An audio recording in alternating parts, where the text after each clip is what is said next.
নমস্কাৰ। পাপনদাৰ এটি খুব ভাল লগা গীত অকণমান গাবলৈ চেষ্টা কৰিছোঁ। যদি কিবা ভুল হয় যাতে আপোনালোকে ক্ষমা কৰি দিয়ে। ধন্যবাদ। তোমাৰ কথা ভাবিলেই জানা জোনা উপচি পৰে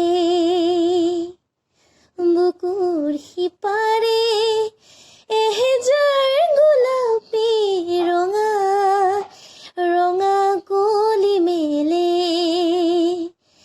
ছায়া হৈ আহা এবাৰ কাষৰলে দি থকত নেলাগে আহিবলে সপোনত আহা এবাৰ কাষৰলে তোমাৰ কথা ভাবিলেই জানা জোনা উপচি পৰে বুকুৰ সিপাৰে এহেজাৰ গোলাপী ৰঙা ৰঙা